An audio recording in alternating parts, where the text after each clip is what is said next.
Sir আমি কিচ্ছু করিনি স্যার। আমি আমি কাউকে খুন করিনি স্যার। এটা কি জানো? DNA report sir. তাহলে এটাও জানো যে এর রিপোর্টে কি লেখা আছে। আর তারপরেও তুমি চাইছো যে আমি মেনে নেব যে তুমি কোনো দোষ করনি, তুমি দোষী নও। স্যার স্যার আপনি আমাদের শিখিয়েছেন সত্যের থেকে বড় এই পৃথিবীতে আর কিচ্ছু নেই স্যার। এই কেসটা সত্যিটাও তাই স্যার। আমি কাউকে খুন করিনি স্যার, সত্যি বলছি স্যার। আমি তুমি যদি খুন না করে থাকো তাহলে তোমার রক্ত ওই অস্ত্রতে লাগলো কি করে পঙ্কজ? আমি জানি না স্যার। Damn it! জানো না মানেটা কি? হ্যাঁ, এই যে তোমার হাতে চোট লেগেছে, ওই যে রক্ত চিহ্নটা রয়েছে, সেটাই চিৎকার করে বলছে খুনি তুমি পঙ্কজ, তুমি। আমি আপনাকে বলেছিলাম স্যার, আমি অটো করে যখন বিউরো আসছিলাম তখন কেটে গেছিল স্যার।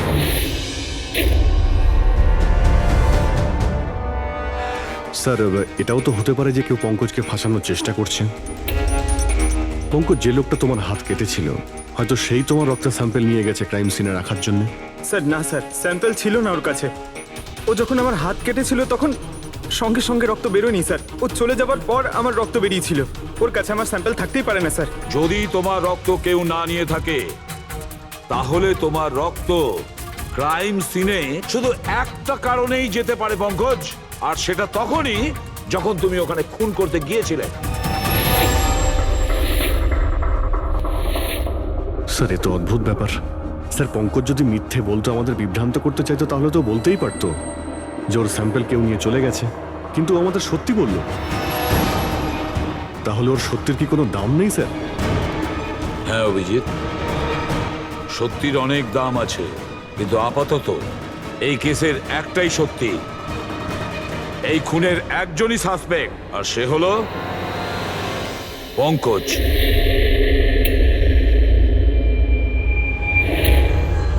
আমি তোমাকে সিআইডি থেকে সাসপেন্ড করছি। স্যার স্যার আমার কথা বিশ্বাস করুন, আমি কিচ্ছু করিনি। আমি খুন করিনি, আমি আমার বাবার দিব্যি করে বলছি স্যার। তোমার গান আর ব্যাচ। স্যার, একজন ছেলে তার বাবার শ্রাদ্ধের দিন কিভাবে তার মিথ্যে দিব্যি কাটতে পারে স্যার? আমি তোমাকে জিজ্ঞেস করিনি ফেডরিক। গান আর ব্যাচ।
এটা অন্যায় হচ্ছে, এটা খুবই অন্যায় হচ্ছে। নো অফেন্স স্যার, কিন্তু আপনি আপনি সবসময় আমাদের উপরে এইভাবে সন্দেহ করতে পারেন না স্যার। এটা তুমি কি বলছো অভিজিৎ? কি ভুল বললাম আমি? যখনই কোনো সিআইডি অফিসারকে মিথ্যে ব্লেম দেওয়া হয়েছে, আপনি আমাদের উপর কখনোই ভরসা করেন না। এটা তুমি কি বলছো অভিজিৎ? আমি তোমার কাছে এটা আশা করিনি। স্যার, আমাদেরও আপনার কাছে কিছু আশা থাকে স্যার। আপনার একটা ইশারায় আমরা যে কোনো মুহূর্তে জীবন দিতে প্রস্তুত থাকি। তাহলে এটুকু আশাও কি অন্যায় যে আপনি খারাপ সময় আমাদের পাশে থাকবেন, আমাদের আপনি সহযোগিতা করবেন? তোমাদের আমি সহযোগিতা করি না? সত্যিটা জানার চেষ্টা করিনি? সত্যিটা জানার চেষ্টা করে অনেকবার আপনি আমাদের আত্মসম্মানে আঘাত করেছেন স্যার। আমাদের দায়িত্ব আর কর্তব্যকে আপনি সন্দেহ করেছেন। যখন আমাকে মিথ্যে অপবাদ দেওয়া হয়েছিল, আপনি আমার উপরে ভরসা করেননি স্যার। আর যতক্ষণ পর্যন্ত অভিজিৎ নিজেকে নির্দোষ প্রমাণিত করছে, ওকে জেলেই থাকতে হবে। যখন দয়াকে মিথ্যে অপবাদ দেওয়া হয়, তখন ওকেও আপনি ভরসা করেননি স্যার। কিন্তু হয়তো আপনি একটা কথা ভুলে গেছেন, একবার আপনাকেও এরকম মিথ্যে অপবাদ দেওয়া হয়েছিল স্যার।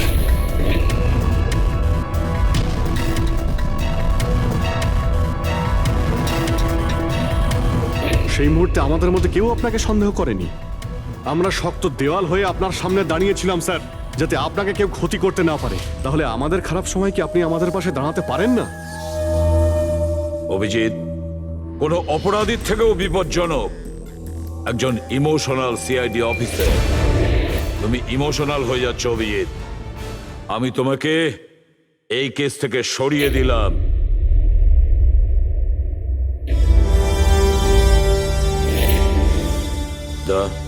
পুরবি, আজ থেকে পঙ্কজের কেস তোমরা দুজন ইনভেস্টিগেট করবে। শুধু শুধু তোমরা দুজনে। ঠিক আছে স্যার। এখন আমার উপরে আপনার এতটুকুও ভরসা নেই যে কেসটাকে আমি নিউট্রাল ভাবে দেখতে পারবো কিনা। এত বছর ডিউটির পর এরকম মেডেল তো ভাগ্যবানেরাই পায়।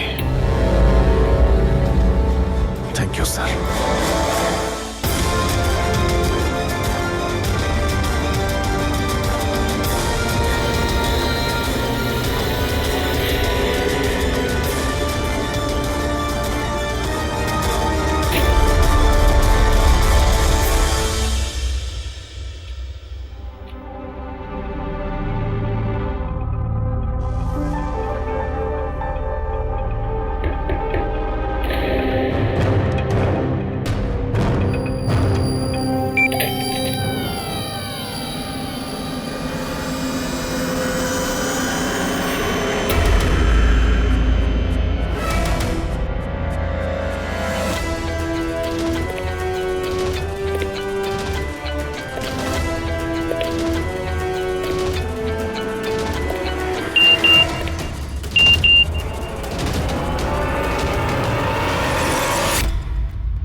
নিজের পিঠ আমার দিকে করে দাঁড়িয়ে পড়ো। চলো এটাও করে দেখে নি।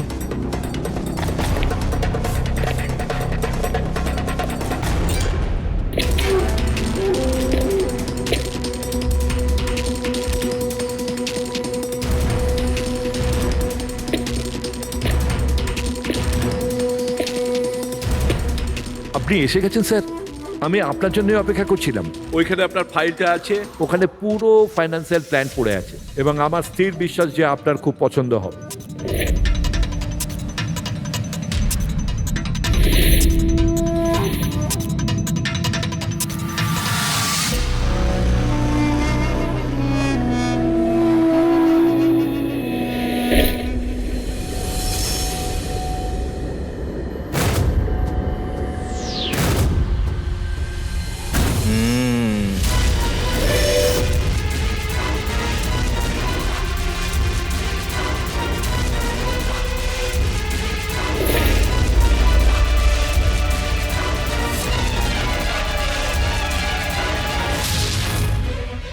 আরে এ তো নকল।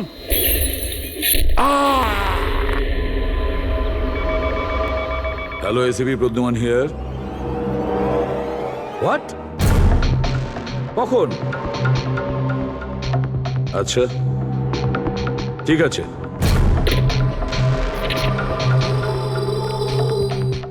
দয়া, অভিজিৎ, বিক্রম বিজয় খুন হয়েছে। বিক্রম বিজয় মানে ওই কেলেঙ্কারি কেসের? হ্যাঁ হ্যাঁ, ওই বিক্রম বিজয় আজও আইনকে ফাঁকি দিয়ে পালাচ্ছিল, আর আজই ও খুন হয়েছে ওরই বাড়িতে। একদিন না একদিন তো এটা হওয়ারই কথা ছিল স্যার, এত শত্রুও পুষেছে ঘরের মধ্যে। Sir I am really sorry sir, একটু লেট হয়ে গেলাম। কি ব্যাপার পঙ্কজ, কোথায় ছিলে তুমি? স্যার আসলে বাবার শ্রাদ্ধ ছিল আজ, তাই মন্দিরে গেছিলাম পুজো দিতে। ঠিক আছে, আর এটা হাতে কি হয়েছে? আরে স্যার আসতে গিয়ে লেগে গেল, তেমন কিছু না, খুব বেশি লাগেনি স্যার। ঠিক আছে, তৈরি হয়ে নাও, একটা মার্ডার কেস এসেছে। আর শোনো,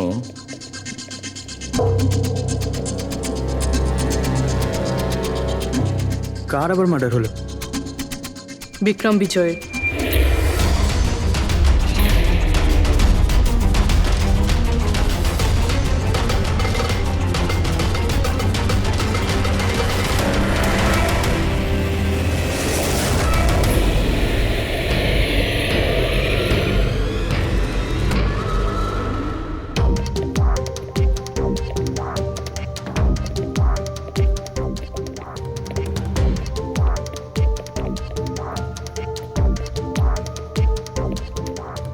সিআইডি? হ্যাঁ, স্যার আমি গোপাল, বিক্রম স্যারের ম্যানেজার। এই তিনজন কারা? এ মোহিত, বিশাল আর ও হলো রাঘব, এরা স্যারের সিকিউরিটি গার্ডস। ও, আর ইনি? ইনি বিক্রম স্যারের ওয়াইফ মধু ম্যাডাম, আর বাকিরা সব স্টাফ। বডি কোথায়? স্যার বডি ভেতরে আছে। এই ঘাড়ে আঘাত করেছে আর পেট আর বুকেও মেরেছে। খুনি এটা শিওর হতে চেয়েছিল যে কোনোভাবেই যেন এ বেঁচে না যায়।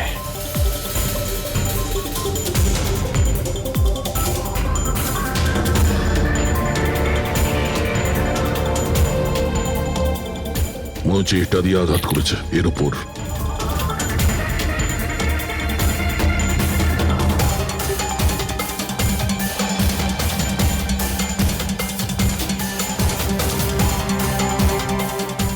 বিক্রমের ফোনে শেষ মেসেজটা কোনো আননোন নাম্বার থেকে এসেছিল। নিজের পিঠ আমার দিকে করে দাঁড়াও। পিঠ আমার দিকে মানে ওই লোকটা কি একে নিজের মুখ দেখাতে চাইনি নাকি?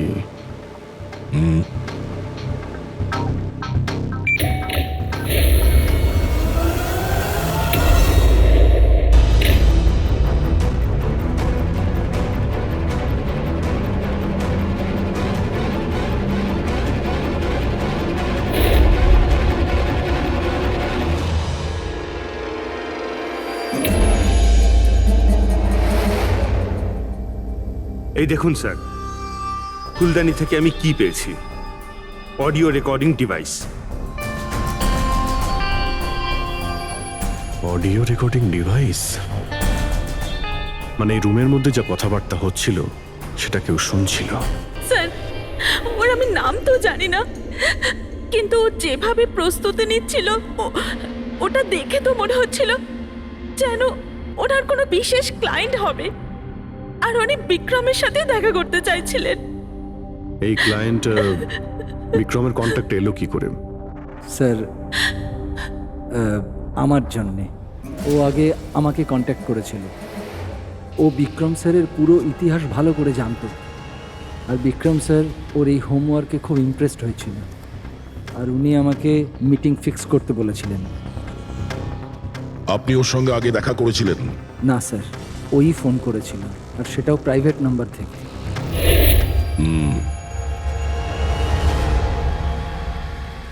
তাহলে আপনারা মিটিং এর আগে সবকিছু দেখে নিয়েছিলেন?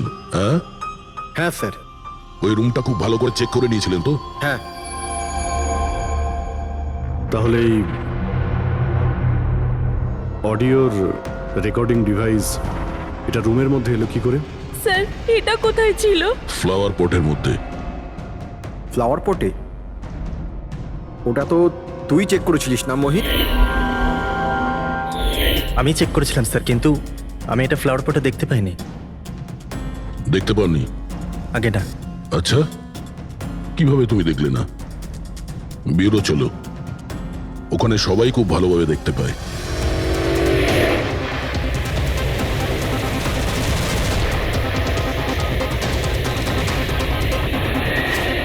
মোহিতের উপর নজর রাখবে। গুলি চালাবে না। কৈলাস স্যার, আপনি? কে ইনি? ইনি সিবিআই অফিসার কৈলাস বাবু। কেমন আছেন স্যার? দারুণ। কি ব্যাপার স্যার, হঠাৎ করে আপনি আমাদের রাস্তা আটকে দিলেন? অভিজিৎ আমার ওই লোকটাকে চাই যে তোমাদের সিআইডির গাড়িতে বসে আছে। মোহিত? ও ও আমাদের অপরাধী স্যার, ওকে আমরা ব্যুরোতে নিয়ে যাচ্ছি ইন্টারোগেট করার না জন্য। অভিজিৎ, ও অপরাধী নয়, ও একজন সিবিআই অফিসার। কি বলছেন আপনি? এই মোহিত সিবিআই অফিসার? কিন্তু স্যার, এ তো ওই বিক্রমের ওখানে গার্ডের চাকরি করছিল। দেখাবার জন্য, সত্যিটাকে লুকোবার জন্য। কিরকম সত্যি স্যার? মোহিত একজন আন্ডার কভার। ও আমার কথাতেই ওখানে ডিউটি করছিল, আর আমার কথাতেই ও বিক্রমের ওখানে রেকর্ডিং ডিভাইসটা লাগিয়েছিল। আর এই কারণে কিছুই বলতে হচ্ছিল না। আন্ডার কভার মরে যাবে কিন্তু প্রোটোকল ভাঙবে না। না ঠিক আছে স্যার, ওই অ্যাকচুয়ালি কিছু জিজ্ঞাসাবাদ তো করতেই হবে, খুনের ব্যাপার তো, জাস্ট জেনারেল জিজ্ঞাসাবাদ। আর আমরা ওই অডিও রেকর্ডিংটা পেতে পারি স্যার? আমরা জানতে চাই যে খুনি আর বিক্রমের মধ্যে কি কথা হয়েছে। আপনি এসে গেছেন স্যার, আমি আপনার জন্য অপেক্ষা করছিলাম। ওইখানে আপনার ফাইলটা আছে, ওখানে পুরো ফাইন্যান্সিয়াল প্ল্যান পড়ে আছে এবং আমার স্থির বিশ্বাস যে আপনার খুব পছন্দ হবে। এটা নকল। মনে হচ্ছে এই বিক্রম বিজয় খুনিকে চেনে, সেই কারণে খুনি ওকে নিজের মুখ দেখতেই দেয়নি। আর যখন বিক্রম জানতে পারে যে যে টাকাগুলোকে দেওয়া হয়েছে সেগুলো নকল, তখন সে বিক্রমকে খুন করে আর ব্যাগ নিয়ে চলে যায়। একটা কাজ করি আমরা, এই মোহিতকে, আন্ডার কভার পুলিশকে কিছু জিজ্ঞাসাবাদ করি। আই এম সরি স্যার, এই কেসটা এখনো বন্ধ হয়নি।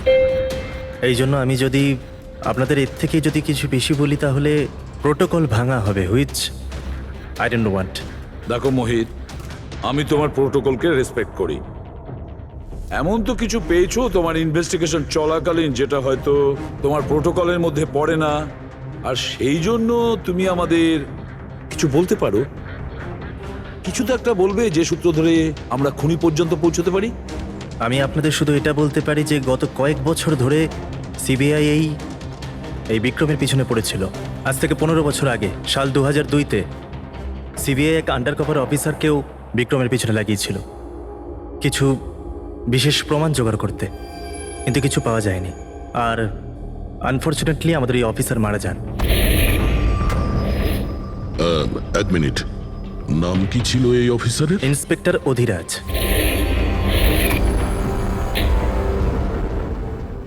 ইন্সপেক্টর অধিরাজ? এই বোতলে যে রক্তটা আছে, এই রক্তে বিক্রমের ডিএনএ ছাড়াও অন্য কারো ডিএনএ আছে। বিক্রমের ডিএনএ ছাড়াও অন্য কারো ডিএনএ আছে? তুমি বলতে চাইছো অন্য কেউ ছিল? কে ছিল সালুকে? ক্রিমিনাল ডাটাবেসের সঙ্গে কম্পেয়ার করে দেখেছিলে, ম্যাচ করে দেখেছিলে তুমি? তার দরকার পড়েনি। প্রয়োজন ছিল না কি বলছো সালুকে? সেটা কার ডিএনএ? ওই ডিএনএ হ্যাঁ, পঙ্কজের। হোয়াট? ওই ডিএনএ পঙ্কজের? আমাদের পঙ্কজের? আমাদের পঙ্কজের। এটা কি করে হতে পারে? সিআইডি অফিসার হলো পঙ্কজ। সিআইডি অফিসার পঙ্কজ খুন করতে পারে? আমাদের একজন অফিসার খুনি? কিন্তু স্যার, পঙ্কজ কেন খুন করতে যাবে? সেটাই তো, সিআইডি অফিসার কেন খুন করতে যাবে?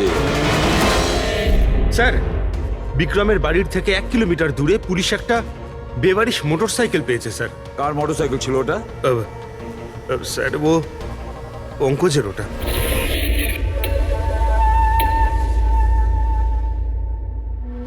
ভাবছিলাম তাই। তার মানে পঙ্কজের বাইকটা পাওয়া গেল ওখানে, আর আপনাদের কারুর অবাক লাগলো না? ফ্রেডি, বিক্রম বিজয় যে মারা গেছে আজ 15 বছর আগে, অধিরাজ বাবু পঙ্কজের বাবা একটা আন্ডার কভার কপ বডিগার্ড সেজে বিক্রম বিজয়ের বিরুদ্ধে প্রমাণ জোগাড় করছিল, আর সেই কারণে ও মারাও গেছে। তার মানে স্যার পঙ্কজ এটা ভাবে যে পঙ্কজের বাবার মৃত্যুর পিছনে এই বিক্রম বিজয়ের হাত রয়েছে, আর এই জন্য ওর বাবার মৃত্যুর প্রতিশোধ নেবার জন্য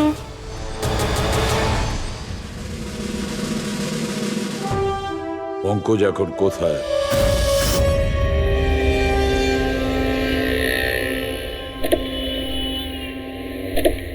আরে স্যার, আপনারা? আরে এই প্রশ্নটাই তো আমরা তোমাকে জিজ্ঞেস করছি। তুমি এখানে কি করছো? তুমি তো অসুস্থ ছিলে। আরে স্যার, বাইক চুরি হয়ে গেছিল আমার। এই সামনে থানাতেই রিপোর্ট লেখাতে এসেছিলাম। এই দেখুন। আমরা জানি তোমার বাইকটা কোথায়। আপনারা কি করে জানলেন স্যার? তোমার বাইক বিক্রম বিজয়ের বাড়ির কাছে পেয়েছি। সেই বিক্রম বিজয় যে তোমার বাবার খুনি। যখন বিউরোতে এসিপি স্যার বলল যে বিক্রম বিজয়ের খুন হয়েছে, তখন তুমি জানতে না ওই বিক্রম বিজয়? হ্যাঁ স্যার। আরে তাহলে তুমি বিউরোতে কেন বললে না? তোমার বলা উচিত ছিল যে বিক্রম বিজয়ই তোমার বাবার খুনি।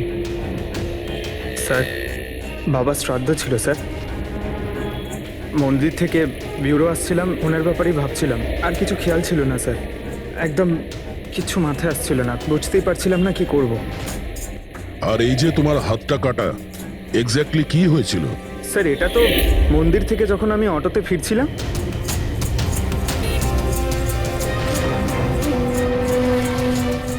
কি হলো স্যার?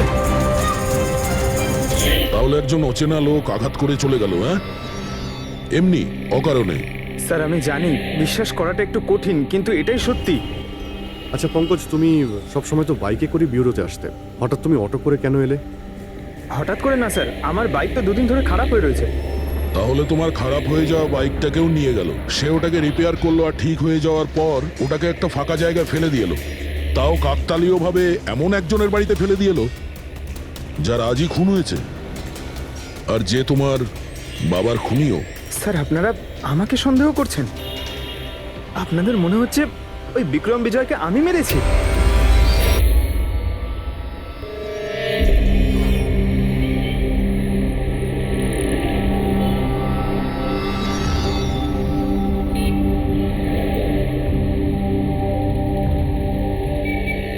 যদি এই পঙ্কজ নিজের বাড়ি থেকে বিক্রম বিজয়ের বাড়িতে যায়, তো এখানে এই জাংশন থেকেই গিয়েছে।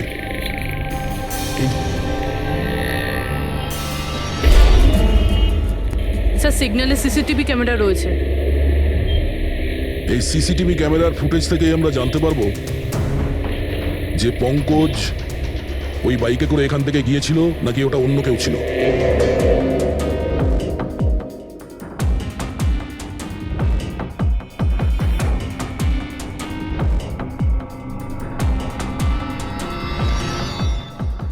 এক মিনিট রিওয়াইন্ড করো, পজ করো। স্যার এই দেখুন, একে পঙ্কজের মতনই দেখতে লাগছে না? বাইকের নাম্বার হলো XYA4784। স্যার পঙ্কজের বাইকের নাম্বারও এটাই। পুরবি, এই পঙ্কজ এতটা তো ভুল করবে না যে একটা অপরাধ করতে যাওয়ার আগে রাস্তায় আর একটা অপরাধ করবে, সিগন্যাল ভাঙা। নিশ্চয়ই কেউ আছে যে পঙ্কজকে ফাঁসাতে চাইছে, আর সেই কারণেই ও সিগন্যালটা ভেঙেছে, যাতে আমাদের যে সন্দেহটা আছে পঙ্কজের উপর ওটা আরো মজবুত হয়। কিন্তু স্যার পঙ্কজকে কে ফাঁসাতে চাইবে? হতে পারে ওর কোনো পুরনো শত্রু। স্যার, আমার এমন কোনো পুরনো শত্রু নেই যে আমাকে ফাঁসানোর জন্য এরকম কিছু করবে স্যার। পঙ্কজ, খুব ভালোভাবে চিন্তা করো, কেউ তো হবে। না স্যার। যদি তোমার কোনো শত্রু না থেকে থাকে, তাহলে এই খুন তুমিই করেছো। তুমি নিজের বাবার মৃত্যুর প্রতিশোধ নিয়েছো তুমি, আর সেটাও ওনার মৃত্যুবার্ষিকীতে। স্যার, আমার প্রতিশোধ নেবার কোনো মেন্টালিটি নেই স্যার। আমি খুনি না স্যার, আমি একজন সিআইডি অফিসার। যতদূর বাবার কথা স্যার, আমি তো ওনাকে ভালো করে দেখিও নি। স্যার আমার তো এমন কিছু মনেও নেই যে উনি আমাদের সঙ্গে কখনো টাইম স্পেন্ড করেছেন বা আনন্দ করেছেন। স্যার উনি হয়তো কখনো ভাবতেনও না যে ওনার একটা ছেলে আছে যার ওনাকে প্রয়োজন। তার মানে হলো তোমার বাবার সঙ্গে তোমার সম্পর্ক ভালো ছিল না? স্যার উনি একজন আন্ডারকভার কপ ছিলেন, বেশিরভাগই নিজের কাজেই ব্যস্ত থাকতেন। বাড়ি, সংসার, সন্তান, পরিজন সেসব নিয়ে উনি কোনোদিন মাথায় ঘামাননি। আমাকে শুধু আমার মাই মানুষ করেছেন স্যার। কিন্তু তাও বলছি পঙ্কজ, তোমার নিজের বাবার সাথে কোনো না কোনো স্মৃতি তো জড়িয়ে থাকবে না? কিছু মনে আছে? শুধু স্যার এইটুকুই মনে আছে আমার স্যার, আমাকে উনি মেলায় ঘুরতে নিয়ে যেতেন, কিন্তু মেলায় নিয়ে যাওয়ার আগে উনি আমাকে হসপিটালে নিয়ে যেতেন প্রতিবার। কি? হসপিটালে? ওটা কেন? হয়তো ছোটবেলায় আমি খুব অসুস্থ থাকতাম, আর উনি হসপিটালে নিয়ে যেতেন, আর আমার খুব ব্যথা লাগতো স্যার। যন্ত্রণা? পঙ্কজ, কোথায় যন্ত্রণা হতো? স্যার পিঠে, এখানে স্যার। পিঠে? পঙ্কজ, ডাক্তার পিঠে কি করতো? না স্যার, তেমন কিছু মনে পড়ছে না স্যার। মনে করো পঙ্কজ, মনে করো কি করতো? তোমার পিঠে ইঞ্জেকশন দিত বা পিঠের থেকে রক্ত বার করতো? কি করতো মনে করো? Sir sir sir drill machine দিয়ে কিছু করতো হসপিটালে। কি বলে, ড্রিল মেশিন দিয়ে? আর তারপরে তোমার পিঠে যন্ত্রণা হতো? খুব ব্যথা করতো স্যার, আমি তো এক সপ্তাহ ঠিক করে বসতে পারতাম না। আর তারপর বাড়ি যাবার পর তোমার ঘুম পেত, অদ্ভুত কিছু মনে হতো, মাথা ঘুরতো? হ্যাঁ স্যার। স্যার মেলায় যখন আমি ঘুরতে যেতাম তখন ঘোরের মধ্যে থাকতাম স্যার, সারাক্ষণ মাথাটা ঝিমঝিম করতে আর ঘুরতো স্যার। কিন্তু স্যার এই কথাটার কেসটার সাথে কি সম্পর্ক? সম্পর্ক আছে বস। আমার মনে হচ্ছে এর বাবা এর খুব কম বয়সে এর বোন ম্যারো ডোনেট করে দিয়েছিল। কিন্তু স্যার বাচ্চাদের বোন ম্যারো ডোনেট করা তো বেআইনি কাজ। বেআইনি কাজ, কিন্তু আমার মনে হচ্ছে বস টাকার জন্য বা যে কোনো কারণেই হোক ওই ডক্টর এর বাবার জন্য এই সমস্ত করেছে। সেটা বুঝলাম স্যার, কিন্তু আমি এখনো এটা বুঝতে পারছি না যে ওই ঘটনাটার এই কেসের সাথে কি সম্পর্ক। কানেকশন এইটা পুরোপি, যখন কাউকে বোন ম্যারো ডোনেট করা হয়ে থাকে তখন যাকে বোন ম্যারো ডোনেট করা হয়েছে সেই ব্যক্তির হিউম্যান কাইমারিজম হয়ে যায়। হিউম্যান কাইমারিজম? এটা কি ডক্টর সালুখে? মনে করো যে লোকটাকে বোন ম্যারো ডোনেট করা হয়েছে সেই ব্যক্তিটির শরীরে দুটো ডিএনএ তৈরি হয়ে যায়। একটা ডিএনএ সেইটা যেটা ওর নিজের অরিজিনাল, আর দ্বিতীয় ডিএনএটা তার যার বোন ম্যারো তাকে ডোনেট করা হয়েছে তার। তার মানে ডক্টর, পঙ্কজের বোন ম্যারোটা যে পেয়েছে তার রক্তেও এই পঙ্কজের ডিএনএ আছে? এক্স্যাক্টলি দয়া বস, আমার মনে হচ্ছে সেই ব্যক্তিটা একটা বিশেষ লোক যার জন্য পঙ্কজের বাবা এই কাজ করেছিলেন। এমন কোন বিশেষ লোক যে পঙ্কজের বাবা ইন্সপেক্টর অধিরাজের খুব কাছের মানুষ ছিলেন, আর তার মৃত্যুর প্রতিশোধ নিতে গিয়ে ও একটা খুন করে বসে। কিন্তু কে?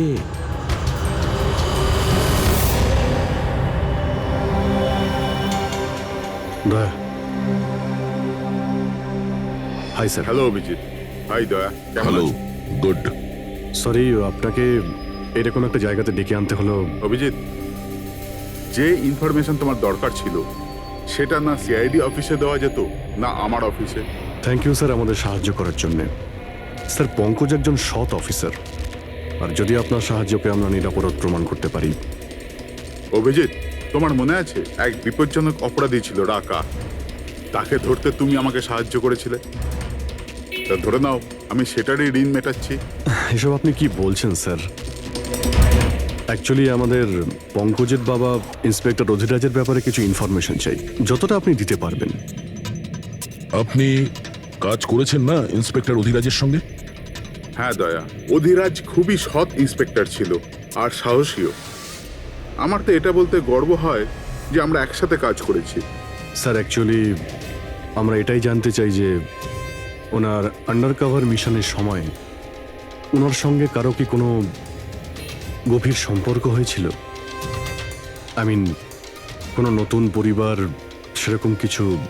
অভিজিৎ, এই যে আন্ডার কভারদের যে দুরকম জীবন হয়, খুব কঠিন হয় সেটা সামলানো।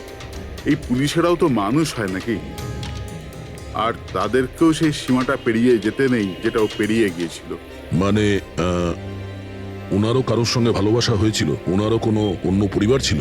হ্যাঁ, অধিরাজের দ্বিতীয় স্ত্রী বাচ্চা জন্ম দিতে গিয়ে মারা গিয়েছিল। ও, আর অধিরাজ বাবুর মৃত্যুর পর এই দ্বিতীয় বাচ্চাটার কি হয়েছে? এই রহস্য সবসময় রহস্যই রয়ে গেছে। অধিরাজ ওই দ্বিতীয় বাচ্চাটাকে কোথায় রেখেছে, কিভাবে বড় করেছে, আর ওই বাচ্চাটা কোথায় গেল কেউ কিছু জানে না। আর এই যে বাচ্চাটা, মানে দ্বিতীয় বিয়ের বাচ্চাটা, কত বয়স ওর? এই পঙ্কজের থেকে 2-3 বছর বড় হবে। বিয়ে পঙ্কজের মায়ের সাথে আগে হয়েছিল, কিন্তু বাচ্চা দ্বিতীয় স্ত্রীর আগে হয়েছিল। হয়তো ওনার কোনো রোগ ছিল যার কারণে অধিরাজবাবু পঙ্কজের বোন ম্যারো ওকে দিয়েছিলেন। নিজের বাবার মৃত্যুর প্রতিশোধ নিতে হতে পারে খুনটা পঙ্কজের সৎ ভাইই করেছে। আর এখন প্রশ্ন এটাই যে পঙ্কজের এই সৎ ভাই কে সে, আর এখন কোথায়? আমার কিছু কিছু আইডিয়া হচ্ছে যে ওর সঙ্গে ঠিক কি হতে পারে। দেখুন স্যার, আমাদের আরো একটা সাহায্যের খুব প্রয়োজন। এই আন্ডার কভার মিশনের সময় আপনাদের সঙ্গে আর কারা কারা ছিলেন তার সবার ইনফরমেশন চাই, আর অধিরাজ বাবুর ডিটেলস। অভিজিৎ, এটা একটু মুশকিল হবে। জানি স্যার, এটা খুবই কঠিন, কিন্তু কাউকে নির্দোষ প্রমাণ করতে হবে। আপনি আমাদের উপরে বিশ্বাস রাখতে পারেন, সমস্ত ইনফরমেশন আমাদের কাছেই থাকবে। ওকে। আরে ভাই, কতক্ষণ আর অপেক্ষা করতে হবে? এ লোক সময় আসে না কেন?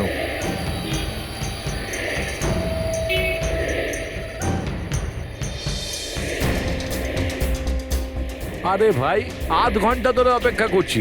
আজই আমার পুরো টাকা চাই। আজই আমাকে এই শহর ছেড়ে দিতে হবে। তোর হিসাব তো আমি আজ এখনই এই মুহূর্তে করব।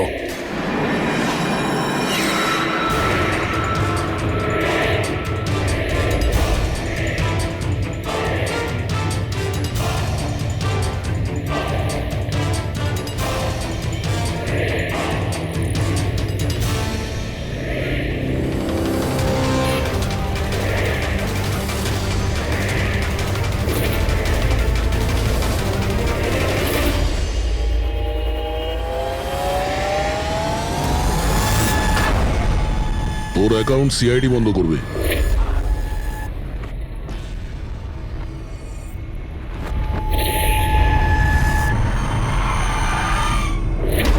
বাবার ধার মেটানো প্রত্যেক সন্তানের কর্তব্য, আর যে ছেলেটা করে তাকেই ভালো ছেলে বলা হয়, আর সেটা হলাম আমি। তুমি তো কিছু করনি, আমি নিয়েছি আমার বাবার মৃত্যুর বদলা। দেখো মোহিত, তোমাদের বাবা ইন্সপেক্টর অধিরাজ একজন সৎ, একজন কর্তব্যপরায়ণ পুলিশ অফিসার ছিলেন। কি ভাবছিলে তুমি? তোমার মতন একজন অপরাধীর বাবা হয়ে গর্ব করতেন, নাকি পঙ্কজের মতন একজন সৎ সিআইডি অফিসারের উপর? তার সত্যি কথা বলতে তো বাবার সবসময়ই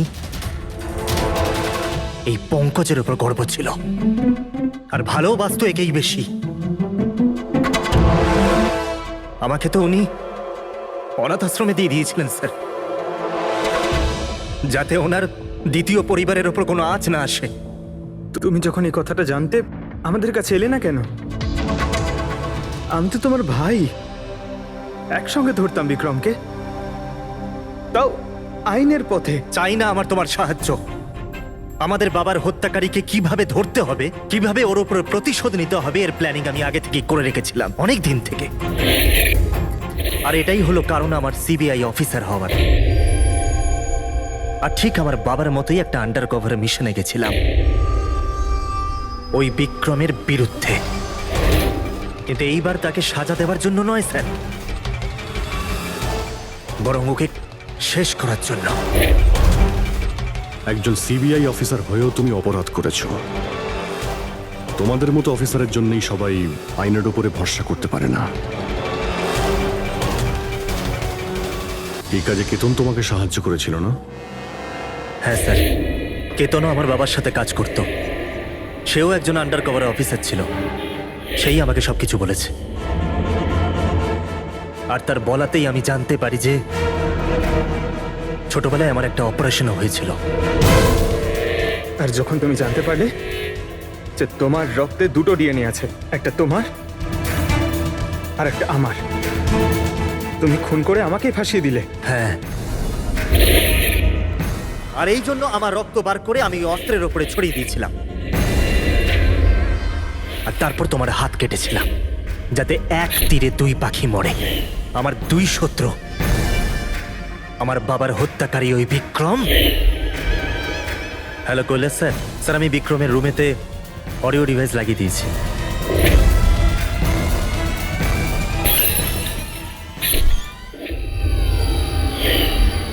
আর তুমি আমাকে এত ঘৃণা করার কারণ কি ভাই? কেন করবো না বলো তো? আজ পর্যন্ত সবকিছু তুমি পেয়েছো। আমাদের বাবার নাম, ওনার ভালোবাসা, ওনার সম্মান, সবকিছু। আর দুঃখের বিষয় তো এটা যে এত কিছু পাওয়ার পরেও তোমার এতটুকু হুঁশ ছিল না যে আমাদের বাবার হত্যাকারী কে। স্যার, আজকে যদি আমি না হতাম তাহলে আমাদের বাবার হত্যাকারী আজও বেঁচে থাকতো এবং ঘুরে বেড়াতো। আর তুমি কি পেলে মোহিত? জেল? আর খুন করে তোমার বাবা কি পেল মরার পরে? লজ্জা? স্যার, একটা প্রশ্ন করতে পারি আপনাকে? আপনারা আমার কাছে পৌঁছলেন কি করে? কারণ আমি এতটুকুও ভুল করিনি সমস্ত প্রমাণ পঙ্কজের বিরুদ্ধে করতে। সেটা তো আমরা জানতাম যে পঙ্কজ এ কাজ কোনোদিন করতে পারে না। আর বাকি রইল তোমার অবধি পৌঁছানোর। যখন আমরা দুটো ডিএনএর খোঁজ পেলাম, আমরা তোমার বাবা ইন্সপেক্টর অধিরাজের ব্যাকগ্রাউন্ড চেক করলাম। সেখান থেকেই আমরা জানতে পারি যে ওনার আরো একজন ছেলে আছে, তুমি। ব্যাস, আমরা সেই ছেলের ঠিকুজি খুঁজে বার করলাম তোমার। আর পুরো ব্যাপারটা ছবির মতন পরিষ্কার। অনেক ভুল করেছো তুমি মোহিত, মস্ত বড় ভুল করেছো। আইন তোমাকে কঠোর থেকে কঠোরতম শাস্তি দেবে। হয়তো যাবজ্জীবন জেল, না হলে ফাঁসি।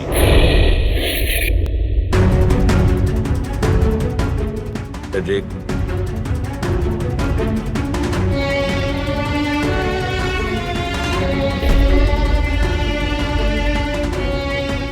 সরি স্যার, আমি জানি তোমার মনে শুধু আমার প্রতি ঘৃণাই আছে, কিন্তু আমি সত্যি জানতাম না আমার কোনো ভাই আছে। আমি জানি না তোমার সঙ্গে কি হবে, কিন্তু তুমি একটা কথা সবসময় মনে রেখো, আমি তোমার অপেক্ষা করব। I'll wait for you, brother.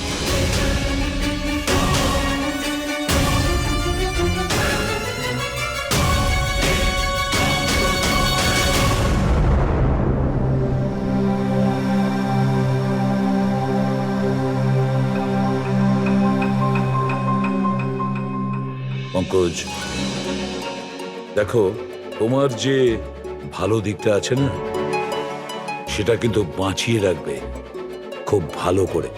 Welcome back to CID. Thank you sir. Sir, I am sorry sir. আপনি ঠিকই বলছিলেন। ইমোশনাল হয়ে আমি স্যার একটু বেশি বলে ফেলেছি। I am sorry. দেখো অভিজিৎ, তোমরা সবাই আমার কাছে শুধু সিআইডি অফিসার নও, তোমরা আমার গর্ব, আমার আত্মবিশ্বাস, তোমরা আমার শক্তি। তোমরা আর এসিবি প্রদ্যুমান আজ পর্যন্ত নিজের শক্তিকে সন্দেহ করেনি, না কোনোদিন করবে। সময় তো সব সময়ই মানুষের পরীক্ষা নেয়, কিন্তু কর্তব্যের পথে চলার সময় যদি নিজের সন্তানের ওপরেও গুলি চালাতে হয়, আমাদের হাত যেন না কাঁপে।